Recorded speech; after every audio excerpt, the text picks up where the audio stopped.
Welcome back to the channel, everybody. Thank you so much for joining me and allowing me to continue to be your daily advocate. If you're new here or you're not subscribed for any reason, please do me a huge favor and hit the subscribe button. Thank you to all of you who have been watching and following me for so long. It truly means a lot, and I'm glad that I can be this person. Martini guy right here, as he opened a significant position as well. I think he put in $30,000 as well right now. And let's see, he put in about $33,000, which equals about 1.1 million with his leverage that he used. And that's, again, a nice, juicy amount of profit right now, which, again, for both of us has been pretty nice. Again, my amount of money is significantly more, but he used some very significant leverage, which I would never try to do. This is very insane, but that's the power of leverage trading. And again, guys, a link is down below for Bybit. Yes, again, a link is always going to be down below for Bybit, and that's the exchange I use for leverage trading. Here's, for example, our YouTube account. We can quickly see how this one is doing as well. I don't think it's doing too well, but you can see our Bitcoin trade is in about 10% worth of profit. Our XRP trade in about 170% worth of profit. And remember, guys, this is the account where I basically only trade when we're doing live streams. Right now, we're not doing live streams, so I'm not actually trading anything at all. And as I said before, there's a difference between my personal account, the one that I own, and this one. The reason I don't show the personal account is for a lot of reasons which I described 1,000 times before, and I don't actually like to talk about it. It's only now that it's such a big coincidence, I think, that we really call it out perfectly like that I kind of could not let go of this, right? But let's dive into Ripple and XRP stuff. Alright, so here's where you all came for, right? The Ripple XRP stuff. First of all, Brad Garlinghouse, and I'm sorry guys, but I was too excited, I couldn't let go. The truth is out for everyone to read. What we see is that the SEC waited 8 years to decide they disagreed with this analysis, decimating thousands and thousands of XRP holders who they purport to protect in the process. So much for being mission-driven. The conclusion of these now public 2012 memos is clear. XRP do not constitute securities, yada yada. I just want you all to remember, right now is one of the most critical points, in my own opinion, to buy and hold from this point forward XRP, mostly because now it looks to be set in stone that we're basically going to be winning this. And again, the CEO is saying it, but most of the guys are saying it. Everything right now is on the table, and it's just a really, if you ask me, right, not financial advice, my own opinion, small probability that the SEC can come up with such a strange new narrative in which Ripple would all of a sudden lose. At least if you ask me, I don't really see the chance of that happening anymore. It's just, then again, right now the most important decision is happening too. Check it out. Ripple SEC lawsuit. This might be the biggest decision for XRP for John Deaton. He said over on Twitter, Judge Netburn's decision on the motion for reconsideration, which again is to just basically rethink a choice that you've made, will be the biggest decision in the Ripple case. I say this because I don't believe the motion to strike the fair notice defense is a significant one, because the judge isn't deciding. With response to Ripple, I don't know what WR. All right, so it could be whatever. It could be with respect. WR Ripple had fair notice, but only WR it can argue it. With respect, it can argue it, or with reason.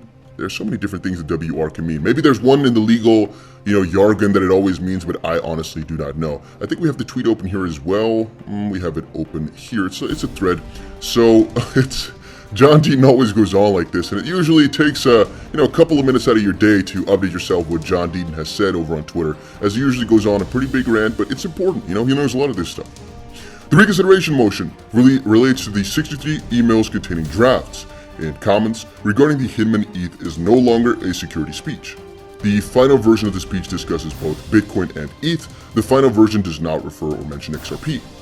XRP consistently battled ETH for the number 2 crypto behind Bitcoin.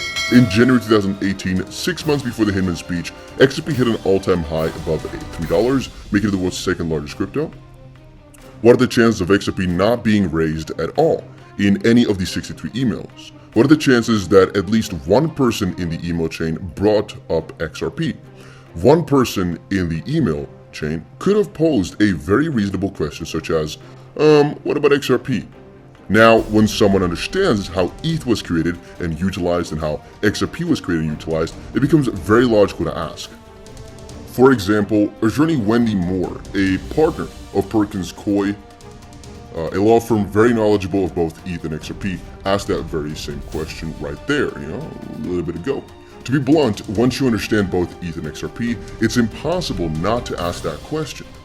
Joseph Grundfest, who helped the ETH founders, explained that this to the SEC in December of 2020. The Perkins Coie lawyers who advised both platforms raised the same question. It's fair to assume that XRP was brought up in one of those emails, and we know that on June 13, 2018, a memo analyzing XRP was a security who had been completed and did not recommend enforcement. If true, the mere fact that XRP was mentioned in the email is exculpatory. If Judge Netburn ultimately rules that the emails must be turned over, it is huge. Don't forget, even if the SEC persuades her that the emails are covered under the DPP, she can still pierce the privilege and order the documents produced. If she rules the emails privileged but orders the SEC to produce them still, it means XRP is referred to and/or the evidence is indeed exculpatory. If Judge believes evidence is exculpatory and Ripple has no other means of obtaining the evidence, she will pierce the privilege. If she overturns her previous ruling and decides the emails are privileged but doesn't pierce the privilege, the emails, although helpful to Ripple, are likely not as big as we perceive. The reconsideration will be the biggest decision in the case, short of dispositive motions. Ooh, right? Ooh. Okay. So, that's pretty juicy. Somebody asked what's the exact date for this. At the end of the day, I don't think we know when the result's gonna come out. The 24th is...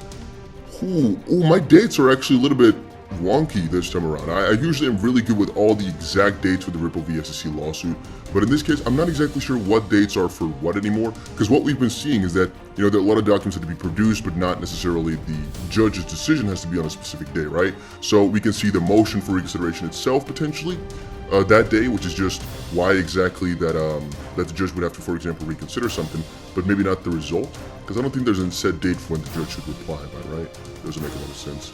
And again, just John Deedon, I've been watching him everywhere, just talk about all the different sides about it all. He's been a beast over on Twitter. Look at this. Exactly the point here. If XRP was ever an investment contract with Ripple, it would have been most likely one in 2012. Yet the legal conclusion was that it was not. As each year passed, the XP ecosystem grew, and XP became less and less of an investment contract with Ripple. So, in theory, it should have become less of a security, not more, when ETH, for example, at the start was definitely a security and they didn't care, because right now it's not. So it doesn't make sense for XP to be like, you know what, at the start we said you weren't, but now we're thinking you are, so yeah. Because that doesn't make sense when in reality, again, following almost all of their prongs, it gets less and less of a security with time. If the case was about enforcing security laws in a fair and impartial manner, the case would have settled a year ago. Ripple would agree to pay, related to sales of XRP between 2013 and 17, with the SEC agreeing ongoing and future sales of XRP are not securities.